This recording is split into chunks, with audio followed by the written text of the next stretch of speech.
governor. Any of you could be in elected office, but thanks to this guy building the revolution, I want to introduce our incredible Senator, Bernie Sanders.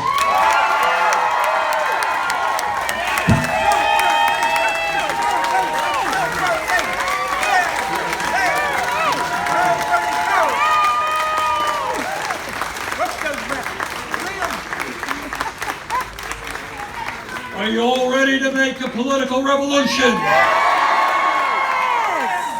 Well, let me thank you all for coming out on this lovely, cool day. And to humbly ask for your support for my third term in the United States Senate. And I hope also that you'll help re-elect David Zuckerman, who is the most progressive Lieutenant Governor in the United States of America. And Peter Welch, who's doing a great job in Congress, and all of the other great progressive candidates that we are supporting. I don't have to tell anybody here that we are living in an unprecedented and pivotal moment in American history. Today in Washington, we have the most right-wing, extremist Republican Congress perhaps in the history of the United States of America, and we have the most dangerous president in the history of the United States of America. And at this moment in American history, we do not have the option of throwing up our hands in despair. We do not have the option of saying, oh, I am depressed. Our option, not only for ourselves and our generation, but for our kids, our grandchildren, and the future of this planet, we're going to stand up, we're going to fight back, we're going to take on Trump.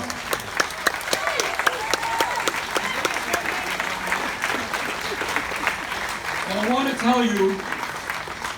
tell you that in the last 3 years, I've had a really distinct privilege. I've had the opportunity to go to 48 states in this country. In the last 2 years, I've been to 32 states in this country. And what I can tell you, that at the grassroots level, the political revolution is alive. It is growing every single day.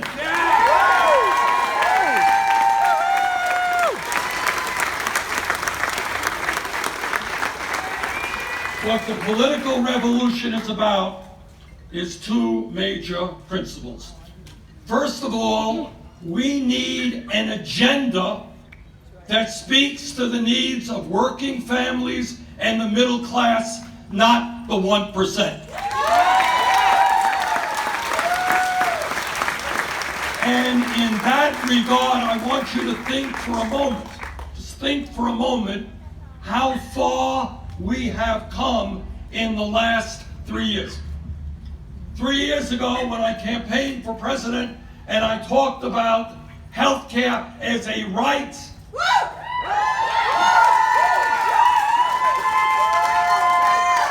and the need for a Medicare for all single-payer program, think back 3 years ago and people were saying, oh, Bernie's extreme, he's radical, he's out of touch with America. Well, you know what? Last poll that I saw just came out a week ago. 70% of the American people now support a Medicare for all single-payer program. People understand, and a majority of Republicans support Medicare for all, because people understand that there is something profoundly wrong when in this great country we are the only major nation on earth not to guarantee health care to all people. We spend twice as much per capita on health care, and our health care outcomes are worse than most other countries. And every damn day, we're getting ripped off by the drug companies who charge us the highest prices in the world. All over this country now, people are saying health care is a right for every man, woman, and child, and we are going to pass a Medicare for all single pay program. Now, a few years ago, you'll remember this as well. There were a few brave souls, this is true, about 3 years ago, the United States Senate, there were a few brave souls, a minority, very small number, who said, we need a $12 an hour minimum wage. Oh my God, how radical they were.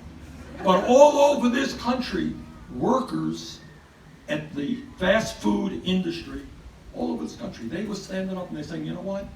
We can't make it on $7.25 an hour. We can't make it on $9 an hour. We can't make it on $12 an hour. We need a living wage of $15 an hour and a union. Well, what I want to tell you is that 3 years ago, that idea of $15 an hour, more than doubling the current federal minimum wage, that was thought to be a radical, way out idea. Well, I introduced a bill last year in the United States Senate. We now have 30 co-sponsors on that bill. We love you, And more importantly, all over this country, states and cities are passing minimum wage laws of $15 an hour, and we've got to do that in Vermont and in New Hampshire as well.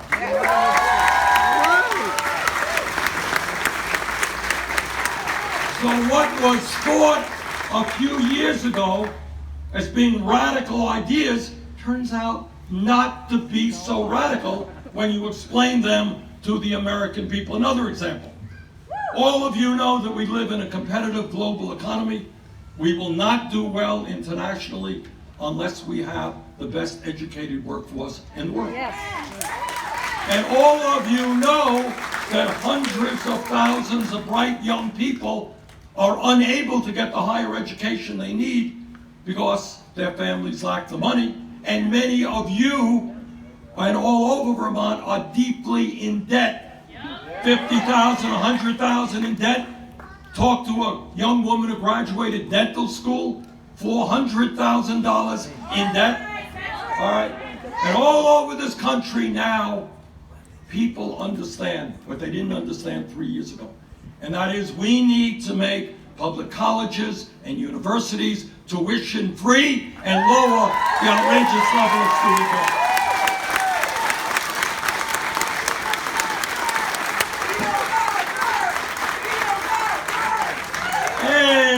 And what people also understand is that when we talk about decent wages and livable wages and fair wages, we have got to make sure that women earn the same pay as men when they do the same work.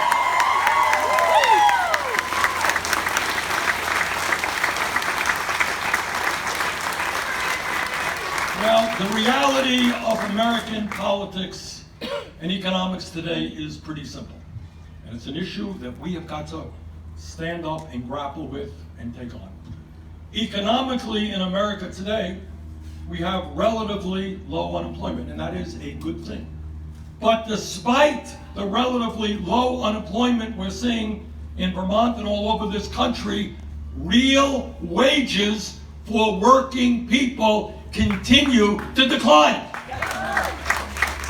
Wages are going up a little bit, but healthcare costs are going up more.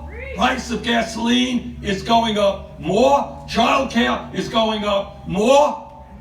What we need now is a government and an economy that works for all of us, not just the 1%.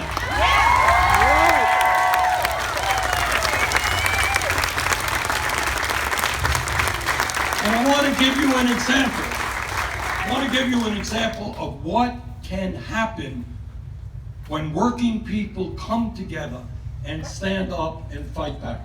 A couple of months ago, I was invited to go to Disneyland in California. Now, why did I go to Disneyland? Did I go to take my grandchildren to the rides? No. Did I go to meet Donald Duck and Mickey Mouse? No. I went to Anaheim, California, because the workers at Disneyland were earning starvation wages. These were people who were working crazy hours. They're making 10, 11 bucks an hour. Some of them were sleeping in tents. Some of them literally did not have enough food to eat. So we went there, we had a great rally, and the unions did a great job. And because of the pressure they put on Disney, a corporation that pays its CEO $400 million over a 4-year period, okay? What finally happened is that the unions negotiated a contract which said minimum wage at both Disneyland and at Disney World is 15 bucks an hour.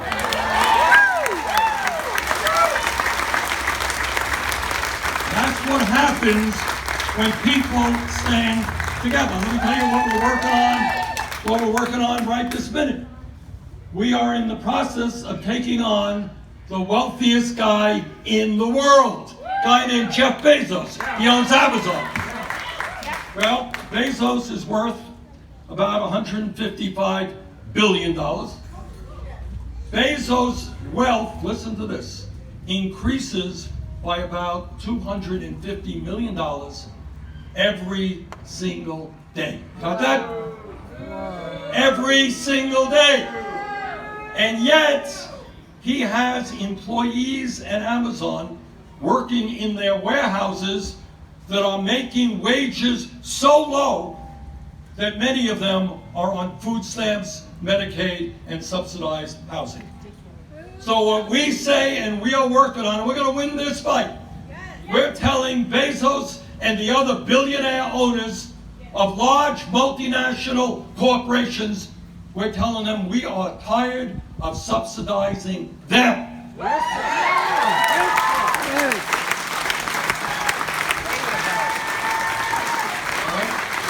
When you're worth $155 billion, you can afford to pay your employees a living wage.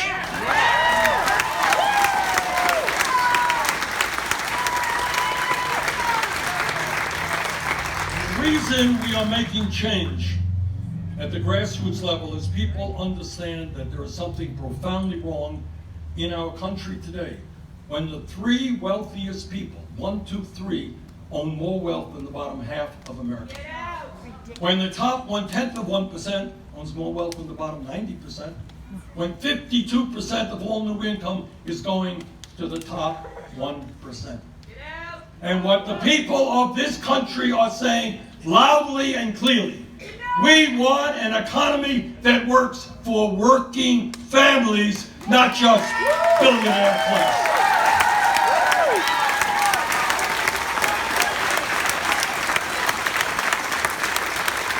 And here's what's also going on in America today. And it is a huge issue that we have got to be very concerned about. And that is, as a result of this disastrous Citizens United Supreme Court decision, we have a situation literally today where a handful of billionaires are buying elections all over this country. Now, we come from a small state, and every March we have town meetings, and we believe in one person, one vote. We do not believe that the Koch brothers and a handful of other billionaires should be able to spend hundreds of millions of dollars to elect candidates who represent their interest. And that is why, together, we are going to overturn this disastrous Citizens United Supreme Court decision.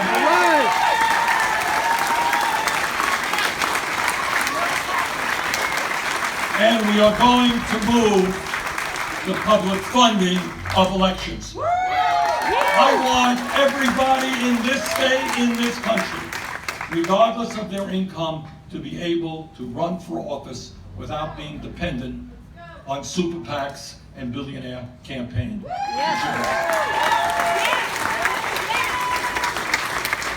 Now, one of the results of having a campaign finance system which is corrupt and which allows the billionaire class to pretty much determine the legislative agenda in Congress, is that today we have a Congress that on almost every major issue, not only is not listening to the American people, they are doing exactly the opposite.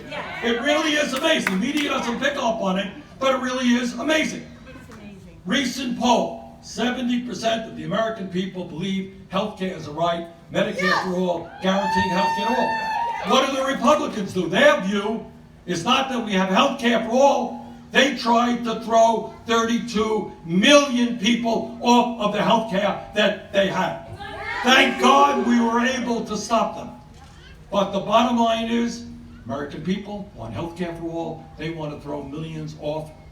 Republicans should start listening to the American people, not their campaign contributors. Yes! The American people are very clear. The American people are very clear, poll after poll. At a time of massive income and wealth inequality, they believe that the wealthiest people and largest corporations should start paying their fair share of taxes. Well, the Republicans hold a very different view. They think when 3 wealthy people own more wealth than the bottom half of America, those people need even more tax breaks. Republicans listen to the American people, not the Koch brothers and your billionaire campaign contributors. The American people understand we've got to raise the minimum wage. There has not been one word from the Republicans about raising the minimum wage. In fact, some of them want to abolish the concept of the minimum wage. The American people want to make public colleges and universities tuition free. Republicans are busy trying to cut Pell Grants. The American people, by the tune of 70%, want to protect Roe versus Wade and a woman's right to control her own body.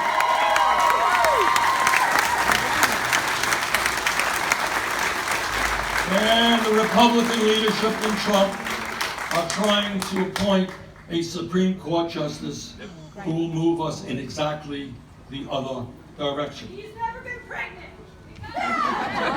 The American people understand that climate change is real and it is not a hoax. All over this country, we're seeing in California, huge forest fires, heat waves throughout Europe, some of the highest temperature ever recorded right here in the state of Vermont. What the American people want is to move our energy system away from fossil fuel to energy efficiency and sustainable energy. And yet we have a president and a Congress on the take from the fossil fuel industry and are trying to increase the amount of carbon in our atmosphere. The American people understand the importance, and we honor this on Labor Day today, the importance of what the trade union movement has done for our country. And the American people believe in the importance of unions, want to make it easier for workers to join unions. Republicans are working every single day to make it harder for workers to join unions. So what we are about right now is 2 things. Continuing to push an agenda that not only makes sense to the working people, but is widely supported by the vast majority of people. These are not radical ideas. This is what the American people want. They want a government which works for them, not the people on top. And second of all, what we are seeing all over this country, and this is extraordinarily important and a beautiful thing, and I want you to know that it's happening, is we are seeing the revitalization of American democracy. More and more people going to the streets, more and more people getting involved in the political process, more and more people voting, more and more people, young people, people of color, women, getting involved, people of the LGBT community, getting involved in the political process, running for office, and winning elections.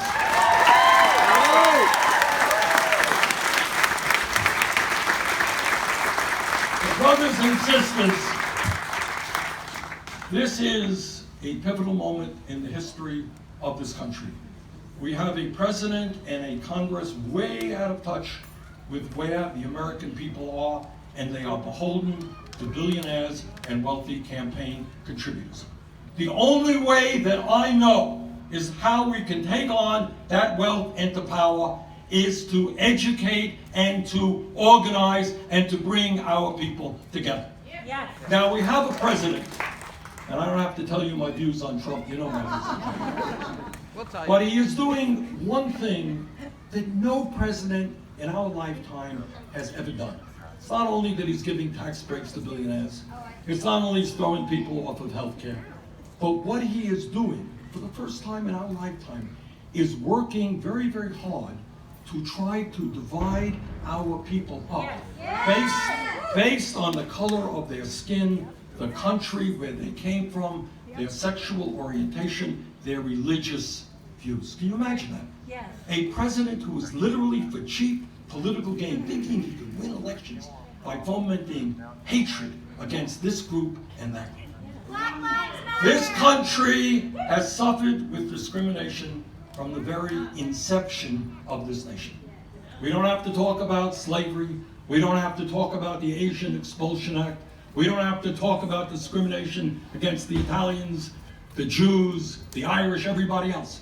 But what we have tried to do, good people forever have tried to do, is fight against that racism and sexism and that discrimination and create a nation of all people. And now we have a president trying to do exactly the opposite. And what we say to Mr. Trump today is this country has struggled too far for too long. We are not going backwards, we are going forwards.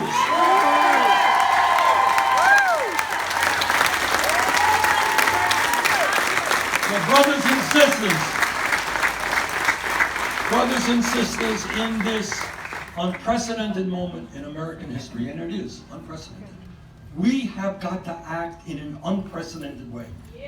We have got to be involved in the political struggle in a way that we have never been before. Now let me be very frank, these guys have unlimited sums of money. The Koch brothers, the drug companies, Wall Street, all of these billionaires have more money than you can even dream of, and they're going to spend a lot of it trying to elect their friends. But our job is to educate and organize, because at the end of the day, people standing together will defeat money. That's where we are today.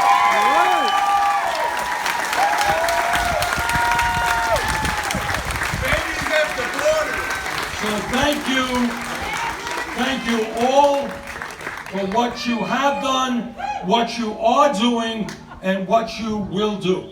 There is no doubt in my mind that the American people want to see a government and a nation that works for all of us. The American people do not want to see us divided up. The American people want health care for all. They want to make college affordable for all. They want women to get equal pay.